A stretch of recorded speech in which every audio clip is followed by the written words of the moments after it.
Hello दोस्तों, स्वागत है आपका संतोष स्टडीज एकेडमी में। हम लोग आज सीटेट से संबंधित पर्यावरण अध्ययन पेपर 1 का प्रीवियस ईयर क्वेश्चन का मॉक टेस्ट सॉल्व करेंगे। आज की क्लास में हमने 30 प्रश्नों को लिया है और इन सभी प्रश्नों के उत्तर आपको देना है और जितने उत्तर सही होते हैं अंत में उतने कमेंट बॉक्स में बताना है। क्लास की शुरुआत करते हैं। पहला प्रश्न है, निम्न में से किन स्थानों पर आप नावों का उपयोग यातायात के साधन के रूप में देख सकते हैं?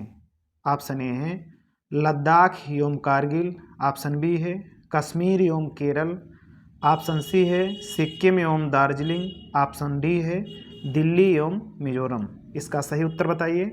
इसका सही उत्तर हो जाएगा ऑप्शन बी, कश्मीर में झील बहुत है और केरल एक तटीय राज्य है, तो इन दोनों राज्यों में जल अधिक है, यानी कि जो जलीय क्षेत्र है वो अधिक है और यहाँ पर नावों का उपयोग यातायात के रूप में किया जाता है। इसका सही उत्तर ऑप्शन बी है। अगले प्रश्न पर चलते हैं। अगला प्रश्न है, कौन सा वन्य जीव संरक्षण क्षेत्र हंगुल मृग संरक्षण के लिए प्रसिद्ध है? ऑप्शन ए है सरिस्का, ऑप्शन बी है दाचीगाम, ऑप्शन सी है जिम कॉर्बेट, ऑप्शन डी है रानीखेत। इसका सही जवाब बताइए। इसका सही उत्तर हो जाएगा दाचीगाम वन्यजीव अभ्यारण्य। दाचीगाम वन्यजीव अभ्यारण्य कहाँ है? ये जम्मू कश्मीर में है और ये हंगुल मृग के लिए प्रसिद्ध है। इसे कश्मीरी मृग भी कहते हैं। इस प्रश्न का सही उत्तर ऑप्शन बी है। अगले प्रश्न पर चलते हैं। अगला प्रश्न है कि वह पक्षी जो दिल्ली में सामान्य रूप से दिखाई देता था परंतु अब इस चिड़िया के बारे में जागरूकता बढ़ाने हेतु एक विशेष दिन मनाया जाता है, क्योंकि शहरीकरण के कारण यह दुर्लभ हो गई है, वह चिड़िया है। ऑप्शन ए है मोर, बी है कोयल, सी है तोता, डी है गौरैया। इसका सही उत्तर बताइए। इसका सही उत्तर हो जाएगा ऑप्शन डी, गौरैया। ये दिल्ली का राजकीय पक्षी है। कहाँ का? ये दिल्ली का राजकीय पक्षी है और प्रत्येक वर्ष 20 मार्च को राष्ट्रीय गौरैया दिवस के रूप में मनाया जाता है। इसका सही जवाब ऑप्शन डी है, गौरैया। अगले प्रश्न पर चलते हैं। अगला प्रश्न है कि निम्न में से कौन सा एक कीटभक्षी पौधा है? कीटभक्षी पौधे वह पौधे होते हैं जो दलदली स्थानों पर उगते हैं और वहाँ पर नाइट्रोजन की कमी होती है, इसलिए नाइट्रोजन की कमी को पूरा करने के लिए क्या करते हैं? ये चूहे, मेढक और अन्य कीटों का भक्षण करते हैं और उनका रस चूसकर नाइट्रोजन की पूर्ति करते हैं। तो ये पौधा कौन सा नहीं है बोल रहा है। ऑप्शन ए में है कि डायोनिया, बी है नेफेंथस, सी है एजीरेटम, डी है सैंड्यू। इनका सही जवाब बताइए। इसका सही उत्तर हो जाएगा एजीरेटम। ये जो है एजीरेटम, ये पुष्प वर्ग का पौधा है। ये अमेरिका में पाया जाता है। कहाँ पर? ये अमेरिका में पाया जाता है, पुष्प वर्ग का पौधा है। डायोनिया, नेफंथीज, सैंड्यू, यूटिकुलेरिया, ये सारे कीटभक्षी पौधे हैं। इसका सही जवाब ऑप्शन सी है। अगले प्रश्न पर चलते हैं। अगला प्रश्न है कि कौन सा वन्यजीव संरक्षण क्षेत्र हंगुल मृग संरक्षण के लिए प्रसिद्ध है? तो इसका उत्तर ऑप्शन बी हो जाएगा, दाचीग्राम। ये प्रश्न पहले हो चुका है। अगले प्रश्न पर चलते हैं। अगला प्रश्न है कि दृष्टिबाधित विद्यार्थियों के लिए निम्नलिखित में से कौन सी युक्ति पर्यावरण अध्यापन के लिए सबसे अधिक उचित है? अब दृष्टिबाधित बच्चे कौन होते हैं? जिन्हें कम दिखाई देता है, उन बच्चों की बात करता है। तो ऑप्शन ये है कि श्रवण पाठ्य वस्तु तैयार की जाए। तो ये कथन पहला सही है। जो दृष्टिबाधित बच्चे होते हैं उन्हें दिखाई तो कम देता है, लेकिन उनको जो कंटेंट होता है वो श्रवण यानी कि रिकॉर्डिंग के माध्यम से उनको पढ़ाया जाता है कंटेंट को। तो ये कथन सही है। बी कथन है कि स्पर्श वस्तु या बड़े अक्षरों में विषय वस्तु का उपयोग किया जाए। तो जो भी कंटेंट हो वो किस अक्षर मतलब वो किस तरीके का लिखा हो, जैसे ब्रेल लिपि वगैरह में लिखा हो, तो कंटेंट को पढ़ा जा सकता है दृष्टिबाधित बच्चों के द्वारा। स्पर्श करके, तो बी भी सही है। सी में कि अवधारणाओं की सरल चित्रों मूत्र ठोस वस्तुओं द्वारा व्याख्या किया जाए। अब चित्र कितना भी सुंदर बना लो, जब बच्चे को नहीं दिखाई देता या कम दिखाई देता है तो उससे कहाँ सीख पाएगा, इसलिए सी गलत हो जाएगा। डी में है कि जहाँ तक संभव हो पाए पाठ्य वस्तु को अधिक से अधिक मूर्त निश्चित बनाएं, तो डी कथन सही है। मूर्त निश्चित बनाएं मतलब कि कोई भी जो भी कंटेंट है या जिस उप हेडिंग के बारे में आप पढ़ा रहे हैं उसको मूर्त बनाएं, जिससे बच्चा फील कर पाए, स्पर्श कर पाए और सीख पाए। तो डी इसका सही जवाब है। तो ये बी और डी ये तीनों सही हैं। ये बी डी किस में दिया हुआ है, ये बी डी ऑप्शन डी में दिया हुआ है, इसलिए इसका सही जवाब ऑप्शन डी होगा। अगले प्रश्न पर चलते हैं। अगला प्रश्न है कि प्राथमिक कक्षाओं में विद्यार्थियों को जल विषय पढ़ाने के लिए क्षेत्र भ्रमण करना चाहता है, इनमें से कौन सी जगह उचित होगी। क्या पढ़ाना है हमें, जल विषय के बारे में पढ़ाना है। तो जल विषय के बारे में पढ़ाना है तो हम किस क्षेत्र का भ्रमण करेंगे, जो जलीय जल के स्रोत हैं उनका भ्रमण करेंगे। तो अब इसमें देखते हैं कौन कौन से जल के स्रोत हैं। जैसे ऑप्शन ए में कि जल संचयन यंत्र, तो ये क्या है, जल का स्रोत है। जोहड़ ये भी जल का स्रोत है। बावड़ी ये भी जल का स्रोत है। खेजड़ी ये एक वृक्ष है जो कहाँ पाया जाता है, मरुस्थलीय क्षेत्र में पाया जाता है, इसलिए डी गलत हो जाएगा। तो ये बी सी कितने सही उत्तर हैं, ए बी सी किस में है, A B C option D में है, इसलिए डी इसका सही जवाब हो जाएगा। अगले प्रश्न पर चलते हैं। अगला प्रश्न है कि निम्नलिखित में से कौन सा तत्व एक अध्यापक को पर्यावरण अध्ययन के पाठ योजना में रखने के लिए विचार करना चाहिए। जो अध्यापक पाठ योजना बनाता है तो किन चीज़ों को उसे रखना चाहिए इसमें। ऑप्शन ए में कि अनुदेशन विशिष्ट उद्देश्य, बी में है छात्रों की पर्यावरण सजगता, सी है प्रमुख अवधारणाएं और प्रक्रियाशील कौशल, और डी में है सामान्य उद्देश्य। इसका सही उत्तर बताइए। इसका सही उत्तर हो जाएगा सामान्य उद्देश्य, विशिष्ट उद्देश्य। तो सामान्य उद्देश्य किस में है, सामान्य उद्देश्य दिया हुआ है डी में। तो सामान्य उद्देश्य, विशिष्ट उद्देश्य और क्या है, अवधारणा यानी कि कॉन्सेप्ट, प्रक्रिया कौशल, ये चीज़ें किस में सम्मिलित की जाती है, पाठ्य योजना में। और बी में दिया हुआ है कि छात्रों की पर्यावरण सजगता, इससे कोई मतलब नहीं। तो ये सी डी किस में सही है, ये सी डी ऑप्शन डी में है, इसलिए डी इसका सही जवाब हो जाएगा। अगले प्रश्न पर चलते हैं। अगला प्रश्न है कि रानी को एक कपड़े का टुकड़ा प्राप्त होता है जो कि बहुत मजबूत और चटक रंग का है। दूसरा कथन है अधिक छिद्र युक्त नहीं है, और सी में है, तीसरे में जलने पर गंध होता है। चौथा में है कि सभी जगह उपलब्ध है तथा इसके बहुत से उपयोग हैं, और पांचवा में है कि उच्च तापमान में नहीं पहना जा सकता है। ऑप्शन ए में है यह रेशम है या पॉलिस्टर है या सूती है या रेयान है। इसका सही उत्तर बताइए। देखिए पांचवें में लिखा है उच्च तापमान में नहीं पहना जा सकता, तो सूती तो उच्च तापमान में पहना जा सकता है, मतलब सूती तो सही है, ये सही है। बी में चौथा में जो सभी जगह उपलब्ध है तथा इसके बहुत सारे उपयोग हैं, और तीसरे में है कि जलने पर गंध होता है, अधिक छिद्रयुक्त नहीं है। तो इसमें इसका सही जवाब जो होगा वो पॉलिस्टर होगा। पॉलिस्टर को जलाने पर गंध उत्पन्न होती है, इसमें अधिक छिद्र नहीं होता है, उच्च तापमान पर इसे नहीं पहना जा सकता है। ये सारे गुण किसमें होते हैं, पॉलिस्टर होता है। यह एक ऐसा रेशा होता है जो सिंथेटिक होता है, मतलब मानव द्वारा इसे निर्मित किया जाता है, बनाया जाता है। तो बी इसका सही जवाब है, बी इसका सही उत्तर है। अगले प्रश्न पर चलते हैं। अगला प्रश्न है कि निम्न में से कौन सी ग्रीन हाउस गैस नहीं है। ऑप्शन है मीथेन, बी है कार्बन डाइऑक्साइड, सी है सल्फर डाइऑक्साइड, डी है कार्बन मोनोऑक्साइड। इसका सही उत्तर बताइए। इसका सही उत्तर हो जाएगा ऑप्शन सी और डी, ग्रीन हाउस गैस नहीं पूछ रहा है।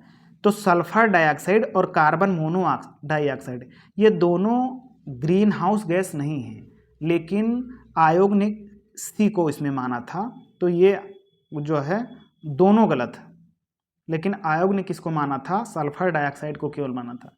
देखिए जो ग्रीन हाउस गैस होती हैं, ग्रीन हाउस गैसें 6 गैसें हैं। अब कौन कौन सी हैं, इसका एक ट्रिक है कि मीना का जलवा और CFC और क्या है CFC, ये ट्रिक है। अब यहाँ पर क्या लिखा है मीना, तो मी से क्या हो जाएगा मीथेन, ना से क्या हो जाएगा नाइट्रस ऑक्साइड यानी कि N2O, और का से क्या हो जाएगा, का से हो जाएगा कार्बन डाइऑक्साइड यानी कि CO2, जलवा से क्या हो जाएगा जलवाष्प हो जाएगा, और से क्या हो जाएगा और से ओजोन हो जाएगा यानी कि O3 हो जाएगा, और CFC से क्या हो जाएगा क्लोरोफ्लोरोकार्बन। ये 6 गैसें हो गई, जिसमें से सबसे अधिक जो ग्रीन हाउस गैस है होती है जिसका लगभग 50% होता है वो होता है CO2, सबसे अधिक उत्तरदायी CO2 होती है। तो इन 6 गैस हैं जो ग्रीन हाउस गैसें होती हैं। तो इन 6 गैसों में देखिए मीथेन है, कार्बन डाइऑक्साइड है, बाकी सल्फर डाइऑक्साइड ना ग्रीन हाउस गैस है और ना कार्बन मोनोऑक्साइड है। तो इसलिए ये दोनों गलत हैं, लेकिन आयोग ने केवल सी को माना था। ये जो प्रश्न है ये गलत है, लेकिन अब उसी हिसाब से हमने बता दिया जिस हिसाब से आयोग ने माना था। अगले प्रश्न पर चलते हैं। अब अगला प्रश्न है कि निम्न में से कौन से पौधे का उपयोग डिब्बे बनाने एवं मकान बनाने में होता है। ऑप्शन ए है गन्ना, बी है बांस, सी है मक्का और डी है घास। इसका सही जवाब बताइए। इसका सही उत्तर हो जाएगा ऑप्शन बी, जो बम्बू होता है इससे पानी पीने वाली बोतल बनाते हैं और इससे जो है बर्तन भी बनाते हैं। तो इससे बहुत सारे उपयोग हैं और मकान बनाने में भी उपयोग किया जाता है इसका। बी इसका सही उत्तर है। अगले प्रश्न पर चलते हैं। अगला प्रश्न है कि निम्न में से कौन सी भोजन संबंधित आदत कार्बन पदचिह्न को कम करने में मदद करेगी। ऑप्शन ए है कि मांस एवं मछली खाना, बी है संरक्षित खाद्य पदार्थ जैसे डिब्बाबंद बीन्स सेवन करना, सी है दूध व दूध से बने पदार्थ का सेवन करना, डी है कि स्थानीय रूप से उगाए हुए खाद्य पदार्थों का सेवन करना। इसका सही उत्तर बताइए। तो इसका सही उत्तर हो जाएगा ऑप्शन डी, जो लोकल यानी कि जो स्थानीय रूप से उगाए जाते हैं। जैसे मान लिया जाए कि जो घर में सब्जियां उगाई जाती हैं उसमें क्या होता है कि रासायनिक उर्वरक का कम से कम उपयोग किया जाता है। जब रासायनिक उर्वरक का कम से कम उपयोग किया जाएगा तब उसमें कार्बन की मात्रा कम होगी। तो वही हिसाब से इसका सही जवाब ऑप्शन डी हो जाएगा कि स्थानीय रूप से जो भी चीज़ें उगाई जाती हैं उसमें रासायनिक उर्वरक का प्रयोग कम होता है, इसलिए यहाँ पर कार्बन भी कम होता है। डी इसका सही उत्तर हो जाएगा। डी सही जवाब है। अगले प्रश्न पर चलते हैं। अगला प्रश्न है कि कर्क रेखा निम्न में से किन भारतीय राज्यों से होकर गुजरती हैं। तो कर्क रेखा जो है ये कितने राज्यों से होकर गुजरती है। ऑप्शन ए में है कि गुजरात, महाराष्ट्र, मध्य प्रदेश। तो महाराष्ट्र से कर्क रेखा नहीं गुजरती, इसलिए ये ऑप्शन गलत। बी में है कि गुजरात, राजस्थान, मध्य प्रदेश, छत्तीसगढ़, झारखंड, पश्चिम बंगाल, त्रिपुरा और मिजोरम। तो जो ये है बी ऑप्शन ये सही है, कर्क रेखा भारत के 8 राज्यों से होकर गुजरती है। सी में है कि गुजरात, राजस्थान, मध्य प्रदेश, उड़ीसा से नहीं गुजरती है। और डी में क्या दिया हुआ है, डी में दिया हुआ है बिहार, तो बिहार से भी नहीं गुजरती है। अब हम इसमें जो सही जवाब हो जाएगा बी हो जाएगा। हम इसको मैप में समझते हैं। यहाँ पर ये हो जाएगा भारत का मैप, ये हो जाएगा भारत का मैप। यहाँ पर गुजरात है और गुजरात के बाद यहाँ से जो है कौन सी रेखा गुजरी है, कर्क रेखा, भारत के लगभग मध्य से होकर। तो सबसे पहले पश्चिम से पूर्व जाती है, तो पश्चिम से पूर्व जाने में सबसे पहले गुजरात आती है, फिर कहाँ राजस्थान, इसके बाद मध्य प्रदेश, फिर छत्तीसगढ़, छत्तीसगढ़ के बाद में झारखंड, फिर पश्चिम बंगाल, फिर त्रिपुरा और यहाँ पर है मिजोरम। ये 8 राज्य हो गए। इन 8 राज्यों से होकर कर्क रेखा गुजरती है। इसका जो ट्रिक है वो है कि मित्र पर गमछा झार, 8 राज्यों से गुजरती है। बी इसका सही उत्तर है। अगले प्रश्न पर चलते हैं। अगला प्रश्न है कि निम्न में से किन पक्षियों के चोंच में छानने प्रणाली होती है। ऑप्शन ए है कि फ्लेमिंगो, जिसे हिंदी में हंसावर कहते हैं, बी है रोबिन या यूरोपीय छोटी चिड़िया, सी है मेकाओ लंबी पूंछ का तोता और डी है गौरैया। इसका सही जवाब बताइए। इसका सही उत्तर हो जाएगा ऑप्शन ये, फ्लेमिंगो या जो हंसावर हैं इसके चोंच में छानने की प्रवृत्ति होती है। ये इसका सही जवाब है। अगले प्रश्न पर चलते हैं। अगला प्रश्न है कि एक शहरी परिवेश में कोई सब्जी बेचने वाला अपने उत्पादन को लंबे समय तक नहीं रख सकता है और इस कारण तुरंत ही उसे कम दामों पर बेचने का निर्णय लेता है। ऑप्शन ए में दिया हो कि वह सूचना प्राप्त निर्णय लेने के लिए एक शिक्षित नहीं है। बी में है कि उसमें विक्रय बेचने की कला का अभाव है। और सी में है शीघ्र खराब होने वाला सामान होने के कारण संकटग्रस्त बिक्री। डी में है कि उसे बाजार के नियमों का ज्ञान नहीं है। इसका सही उत्तर बताइए। इसका सही उत्तर हो जाएगा ऑप्शन सी, खराब होने वाला सामान जो है उसके कारण संकटग्रस्त बिक्री होती है, इसलिए इसका सही जवाब ऑप्शन सी हो जाएगा। अगले प्रश्न पर चलते हैं। अगला प्रश्न है कि उसे उस जोड़े की पहचान कीजिए जो कीड़ों के लार्वा के उदाहरण हैं। ऑप्शन ए में इल्ली और एवं भृंग, तो भृंग लार्वा है नहीं। बी में है सूंडी एवं मक्खियाँ, मक्खियाँ तो मक्खी है, लार्वा नहीं है। सी में है भृंग एवं मक्खियाँ, भृंग लार्वा नहीं, इसलिए सी गलत है। डी में है सूंडी एवं इल्ली, जो सूंडी है ये मक्खियों का लार्वा है और इल्ली है ये तितलियों का लार्वा है, इसलिए ये दोनों लार्वा हैं। डी इसका सही जवाब है। डी इसका सही उत्तर है। अगले प्रश्न पर चलते हैं। अगला प्रश्न है कि ईवीएस की प्रकृति है। ऑप्शन ए में है कि एकीकृत है या अनुशासनिक है या अंतर संबंधित है या स्थिर या स्थैतिक है। इसका सही उत्तर बताइए। इसका सही जवाब हो जाएगा ऑप्शन ये, ईवीएस की प्रकृति क्या है, एकीकृत है। इसके अंतर्गत क्या क्या आते हैं, विज्ञान, सामाजिक विज्ञान और पर्यावरणीय शिक्षा, ये 3 सब्जेक्ट आते हैं पर्यावरण के अंतर्गत। ये इसका सही जवाब है। अगले प्रश्न पर चलते हैं। अगला प्रश्न है कि ईवीएस का पाठ्यक्रम थीम पर आधारित है। क्यों थीम पर आधारित है? क्योंकि ऑप्शन ए में कि थीम छात्रों में पर्यावरण के बारे में एक संयुक्त एवं अंतर संबंधित समझ को विकसित करता है। बी है कि छात्र ईवीएस को आसानी से सीख सकते हैं, इसीलिए थीम पर आधारित है। सी में है कि छात्र ईवीएस को सीखने सिखाने की प्रक्रिया में शामिल होकर सीख सकते हैं। और डी है शिक्षक छात्रों की सीखने को सरलता से आगे बढ़ा सकते हैं। इसका सही जवाब बताइए। इसका सही उत्तर हो जाएगा ऑप्शन ये इसका सही जवाब है। थीम छात्रों में पर्यावरण के बारे में एक संयुक्त एवं अंतर संबंधित समझ को विकसित करता है। ये इसका सही जवाब है। ये इसका सही उत्तर है। अगले प्रश्न पर चलते हैं। अगला प्रश्न है कि एक ईवीएस की अध्यापिका के लिए अपनी ईवीएस कक्षा में निम्न में से कौन सी सर्वाधिक चुनौतीपूर्ण है? ऑप्शन ए में है कि विद्यालय की भौगोलिक स्थिति, बी में है महानगरों में बड़े विद्यालय, सी है भिन्न भिन्न प्रकार के छात्रों को संबोधित करना, डी है छात्रों के लिंग। इसका सही उत्तर बताइए। इसका सही उत्तर हो जाएगा, क्या मुश्किल है, चुनौतीपूर्ण कार्य है कि भिन्न भिन्न प्रकार के छात्रों को संबोधित करना या पढ़ाना। तो इसका सही जवाब ऑप्शन सी हो जाएगा। सी इसका सही जवाब है। अगले प्रश्न पर चलते हैं। अगला प्रश्न है कि निम्नलिखित में से किस प्रकार का सीखना ईवीएस कक्षाओं के लिए उपयुक्त है? ऑप्शन ए में है कि स्वयं करके सीखना, स्वयं करके नहीं सीखना, ये ऑप्शन ए सही है। बी में है विवरण द्वारा सीखना, ये भी सही है।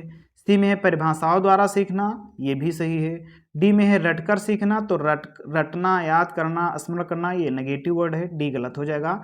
ये बी सी सही इसका जवाब है। ये बी सी ऑप्शन ए में है, ये इसका सही जवाब है। अगले प्रश्न पर चलते हैं।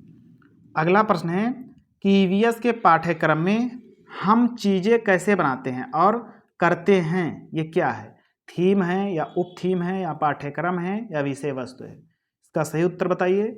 इसका सही जवाब हो जाएगा ऑप्शन ये थीम है। यानी कि प्राइमरी लेवल पर पर्यावरण की 6 थीमें हैं। पहली थीम है परिवार और मित्र, दूसरी थीम है भोजन, तीसरी थीम है आवास, चौथी थीम है जल, पांचवी थीम है यात्रा, छठवीं थीम है हम चीज़ें कैसे बनाते हैं। तो ये 6 नंबर की थीम है, इसलिए इसका सही जवाब ये है। ये ऑप्शन सही उत्तर है। अगले प्रश्न पर चलते हैं। अगला प्रश्न है कि पशुओं के संरक्षण के विषय पर छात्रों को संवेदित करने के लिए किस नीति को खोजा जाएगा? पशु विषय को लेकर, पशु विषय के यानी पशुओं के संरक्षण के विषय को लेकर जागरूकता फैलानी है, बच्चों को उनमें संवेदनशील बनाना है। तो इसके लिए कौन सा ऑप्शन सही होगा? ऑप्शन ए में कहानियाँ एवं विवरण, तो ये सही है। ये बी में है प्रयोग, अब इसके लिए एक्सपेरिमेंट की क्या ज़रूरत है, इसमें एक्सपेरिमेंट गलत है। सी में है हास्य चित्रपट्टियाँ, बिल्कुल सही बात है। डी में है पोयम, कविता के माध्यम से भी संरक्षण सीख सकता है। तो पशुओं का जो संरक्षण है ये सी और डी, ये सी डी किस में जवाब है? ये ऑप्शन बी में जवाब दिया हुआ है। बी इसका सही उत्तर है। अगले प्रश्न पर चलते हैं। अगला प्रश्न है कि कक्षाओं में ईवीएस के क्रियाकलाप का संचालन करने का उद्देश्य है। क्या उद्देश्य है? ऑप्शन यानी कि कथन ये में दिया हुआ है।